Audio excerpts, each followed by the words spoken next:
Ricomincia a piovere per la prima volta da 8 mesi, il livello di precipitazioni ritorna al più 20% e quindi agosto ha registrato delle piogge sopra la media, i nostri fiumi iniziano finalmente a respirare. Questo è Sveglia Veneto, il primo podcast dedicato all'informazione vista da nord-est. Io sono Jack Calcetto, oggi è mercoledì 13 settembre 2022. La prima notizia del giorno riguarda il cambiamento climatico, l'acqua, le infrastrutture anche, ora vedremo, si parla di perdite nelle reti idriche naturalmente, ma prima di tutto le precipitazioni che tornano a far respirare i fiumi del Veneto. La notizia sui quotidiani del gruppo Gedi di oggi: dopo le piogge di agosto, gli invasi dei fiumi del Veneto tornano a dei livelli quasi normali, risentendo positivamente delle precipitazioni registrate dopo la metà del mese. E per la prima volta da 8 mesi a questa parte, dal novembre 2021, infatti il mese di agosto ha registrato a livello regionale piogge superiori alla media storica del periodo. Un 20% in più, appunto, come si diceva, lo afferma l'ultimo bollettino dell'ANBI, l'Associazione Nazionale Bonifiche Irrigazioni, che misura l'andamento delle risorse idriche. Mediamente sono caduti in agosto sul Veneto 121 mm di pioggia, in termini assoluti 2.233 milioni di metri cubi di pioggia, a fronte di una media del periodo 1994-2021 di 101 millimetri. Le precipitazioni si sono concentrate, come detto, nella seconda metà del mese. Il surplus pluviometrico più marcato si è verificato sul bacino dell'Adige 67%, a parziale ristoro di una situazione idrologica molto preoccupante nei giorni subito precedenti a Ferragosto. Un evento meteo con un passaggio di un fronte freddo ha fatto ricomparire perfino la neve alle quote sopra i 2700 metri. Continua tuttavia, e lo rimarca l'ANBI, lo stato di grave criticità per le falde acquifere, in molti casi rimaste, nonostante le precipitazioni, a livello minimo degli ultimi 20 anni. Quindi attenzione, torna la pioggia, ma i livelli delle falde sono ancora estremamente preoccupanti, anzi allarmanti. Gli invasi sul Piave hanno mostrato una tendenza alla decrescita nel corso di agosto, con una lenta ripresa dopo gli ultimi giorni di precipitazioni. Al di sotto della media la quantità d'acqua sul bacino del Brenta, mentre è sostanzialmente stabile, seppur sotto la media, la quota di invaso dei bacini del fiume Adige. Non è tutto, i consorzi di bonifica sottolineano che in un solo mese la spesa energetica è aumentata di quasi 80 milioni di euro, una cifra enorme dovuta al prezzo megawattora di agosto, passato da 441 euro a 543, superando la cifra record di 423 milioni di euro in totale, quindi appunto con un aumento di 80 milioni di euro. A determinare la grave situazione concorrono anche le conseguenze della siccità, che stanno comportando maggiori oneri organizzativi e maggiori consumi del 30%, quindi anche la siccità ha un costo in termini naturalmente di bollette, e quindi nuovo allarme da parte dei consorzi. Naturalmente il caro bollette rischia di essere insostenibile. Nel frattempo, sempre sulle pagine dei quotidiani Gruppo Gedi, un'altra notizia, lo dicevo prima, si parla anche delle perdite nelle reti idriche e in particolare dei 10 progetti veneti che restano a bocca asciutta. Sono stati ammessi tranne uno, ma non finanziati nell'ambito del PNRR, del Piano Nazionale di Ripresa e Resilienza. I gestori avevano presentato dei piani che intervento sulle reti idriche per porre freno alle perdite gigantesche che ci sono in queste infrastrutture. Hanno partecipato al bando, quasi tutti tranne uno sono stati ammessi, ma sono stati anche esclusi poi dai fondi previsti per la prima fase. In futuro dovranno però essere sostenuti. Roberto Boschetto, referente di Confartigianato del Veneto, parla di efficientamento necessario. L'acqua è una risorsa preziosa che non deve essere sprecata, naturalmente. Restano in attesa di finanziamento i 10 progetti per efficientare le reti idriche, ridurre le perdite di acqua potabile e digitalizzare i sistemi di monitoraggio e di gestione, progetti presentati dai consigli di bacino del Veneto al Ministero delle Infrastrutture e della Mobilità Sostenibile, per partecipare a un bando da 607 milioni di euro nell'ambito del PNRR. In questa prima fase ad accedere al finanziamento solo 21 progetti sui 116 pervenuti, tra questi nessuno quindi di quelli del Veneto. 10 progetti per un totale finanziabile di oltre 146 milioni di euro, un importo complessivo intorno ai 218 milioni di euro di interventi appunto nelle aree che abbiamo detto. Resteranno ancora, sono ancora da finanziare. Bene, voltiamo pagina. A questo punto parliamo di scuola. Il primo giorno di scuola, tra il caos trasporti e il nodo dei supplenti che mancano ancora in molte scuole del Veneto, la prima settimana azzoppata quindi per tantissimi studenti della nostra regione, c'è il flash mob a Vicenza davanti ai licei Pigafetta e Fogazzaro proprio degli studenti. La rete degli studenti medi si è data appuntamento ieri mattina davanti ai licei del centro storico di Vicenza, lo leggiamo sulle pagine del giornale di Vicenza. I ragazzi mettono le cose in chiaro e parlano di rivendicazioni non ascoltate, questo il titolo alla base dell'iniziativa, un appello a difesa della scuola pubblica, ed è il lancio di una campagna di mobilitazione nazionale intitolata Da 0 a 100 che attraverserà l'Italia durante il periodo autunnale anche in vista delle elezioni del 25 settembre. Le rivendicazioni degli studenti non vengono ascoltate, dicono gli esponenti della rete degli studenti medi. Chiediamo che i giovani siano al centro dei programmi politici e che la scuola, l'ambiente, il lavoro, la precarietà, la salute mentale rappresentino delle priorità del prossimo governo e che la scuola non sia solo un luogo fisico dove seguire le lezioni, ma una fucina culturale da vivere anche in orario extra scolastico. Queste le rivendicazioni degli studenti nel primo giorno di scuola. Ed ora passiamo a tutt'altro, alla sanità, i concorsi della sanità, quindi il nodo del personale che manca, le carenze ormai strutturali negli organici della sanità del Veneto e lo sforzo da parte della pubblica amministrazione di reclutare appunto nuovi medici, infermieri, operatori sociosanitari, ma anche tutte le altre figure, tutti gli altri lavoratori della sanità, come ad esempio gli psicologi. E allora abbiamo la notizia sul Gazzettino di oggi e anche sui quotidiani del gruppo Pogedi, leggiamo i titoli.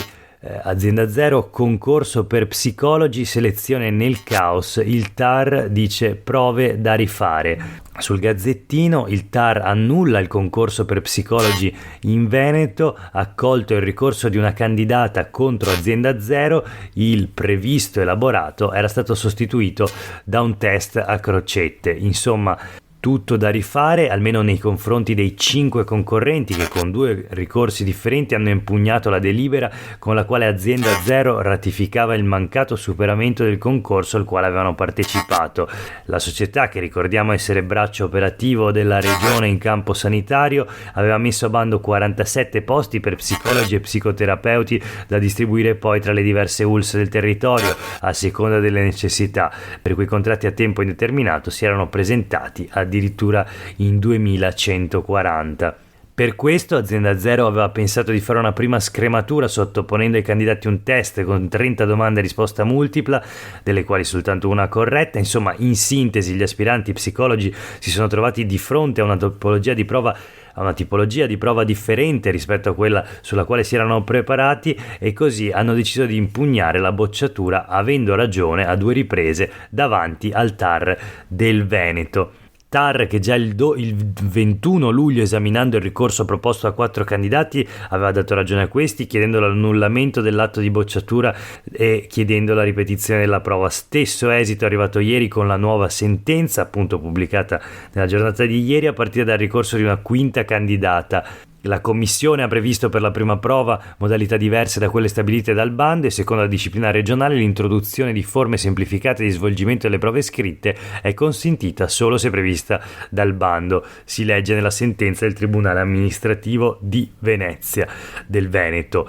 Si tratta di un bel pasticcio in casa azienda zero, scrivono i quotidiani del gruppo Gedi, che da mesi lamenta la grave carenza di psicologi fra le sue fila, una situazione che si è aggravata durante e nel post pandemia, quando la richiesta di un aiuto psicologico è aumentata esponenzialmente, convincendo anche il governo a erogare gli specifici e dibattuti bonus letteralmente polverizzati al click day da spendere per le sedute dallo psicologo. Nel frattempo le università continuano a formare un numero estremamente elevato di professionisti su tutte, la facoltà di Padova, la prima in Italia, con i suoi 5.000 studenti e una media di 1.500 laureati ogni anno. Per questo era stato tanto massiccio l'interesse di fronte al concorso bandito da Azienda Zero, anche perché nonostante una domanda sempre più pressante il mercato è in larga parte saturo, scrivono i quotidiani del gruppo Gedi, proprio a causa dell'elevato numero di laureati. Di conseguenza i rari contratti nel pubblico sono un treno da non farsi sfuggire. Ora i candidati ricorrenti esclusi dalla prima prova avranno un'occasione in più per entrare nel sistema sanitario regionale. Insomma, questo chiude un po' la pagina dedicata oggi alla sanità. Passiamo ora alla politica. Abbiamo 3 notizie flash. La prima, si parla delle frizioni già iniziate tra Fratelli d'Italia e Lega in Veneto. Qual è la questione? Tutti i sondaggi danno Fratelli d'Italia in forte vantaggio, addirittura al doppio dei voti rispetto alla Lega in Veneto, non soltanto in Italia, e quindi c'è un retroscena sulle pagine del Corriere del Veneto di oggi: assalto alla regione, Fratelli d'Italia batte cassa e chiede altri 2 assessori e ruoli in commissione. Di cosa si parla? Insomma, dei posti, delle poltrone in regione tra Consiglio regionale e Giunta. A 2 settimane dalle urne i Fratelli d'Italia professano l'unità della coalizione, ma a Palazzo già si ragiona di equilibri da cambiare. Chiediamo dignità, dicono Fratelli d'Italia, parola in codice naturalmente per chiedere nuovi posti di potere, e sarà una bella gatta da pelare per il presidente della Giunta regionale Luca Zaia, naturalmente il giorno dopo le elezioni, quindi a partire dal 26 settembre, quando e se verrà confermato quello che in qualche modo viene pronosticato dai sondaggi, e quindi una Lega al doppio, un Fratelli d'Italia al doppio della Lega in Veneto. E a proposito della Lega, sempre sulle pagine del Corriere del Veneto, un'altra notizia, come dicevamo: Pontida, pullman dal Veneto dimezzati rispetto al 2019. I big sono precettati, ma i militanti delusi in vista del raduno del Carroccio appunto non si fanno proprio vedere, e i pullman sono la metà. Si parla di una 50 contro i 100 che erano stati riempiti nel 2019, anche se c'è chi, come Arianna Lazzarini, candidata e già parlamentare, appunto ricandidata, che a cui è stata affidata la gestione della migrazione, come la chiama il Corriere del Veneto, dice molti aderiscono all'ultimo minuto. In ogni caso quello di domenica sarà il 34esimo raduno del popolo leghista, la festa della Lega di Pontida, un comune del Bergamasco. È l'annuale raduno appunto dei militanti della Lega. La prima edizione fu nel 1990 per celebrare il giuramento che fondò la Lega Lombarda. Appunto quest'anno c'è preoccupazione perché sarà anche un appuntamento da campagna elettorale. Oltre naturalmente ad essere il luogo delle origini, lì si vedrà se appunto ci sarà la base della Lega, se si presenterà in piazza, e quindi a sostenere e dare un po' la spinta al partito più vecchio d'Italia, che governa il Veneto da oltre 20 anni e che ancora si presenta alle elezioni.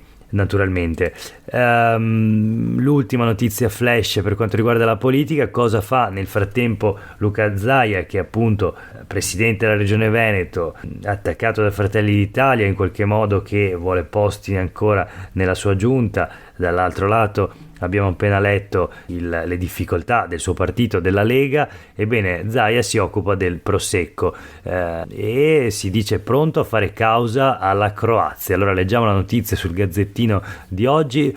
Prosek, il silenzio dell'Europa. Zaia, andremo in tribunale. L'irritazione del governatore veneto, pronti a far causa al governo croato. Stanno usando un nome che non è loro e così creano solamente confusione. Ecco, questo titolo del Gazzettino è anche l'occasione per ricordare che non esistono governatori in Italia.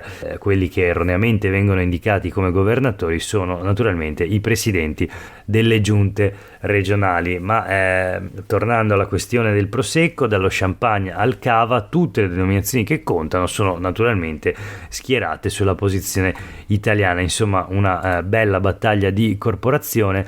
Vedremo come andrà a finire. L'ultima notizia di oggi, dai quotidiani del gruppo Gedi, arriva la Mosquito Alert, una app per smartphone con la quale segnalare le zanzare e le punture. Di cosa si tratta? Sarà possibile inviare fotografie ma anche spedire lo stesso insetto. La sorveglianza deve essere fatta da cittadini e amministrazioni. Insomma, si tratta di una app per il monitoraggio degli insetti. Basta inviare una fotografia della zanzara, della puntura o di un sito di riproduzione come possono essere i tombini e attendere il responso. Messa a punto dall'Istituto Zooprofilattico insieme all'Istituto Superiore di Sanità, al Museo delle Scienze di Trento e all'Università di Bologna, con il coordinamento del Dipartimento di Sanità Pubblica e Malattie Infettive della Sapienza. Chiunque può scaricarla gratuitamente rendendosi parte attiva del monitoraggio. Si cercano in particolare 5 tipi di zanzara: tigre, della febbre gialla, giapponese, coreana e la comunissima Culex pipiens. Nell'app è possibile vedere le loro immagini stilizzate che possono aiutare nel riconoscimento ad occhio nudo. La prima cosa da fare, pensando di aver individuato una di queste 5 specie, è notificare l'osservazione attraverso l'app inviando una fotografia.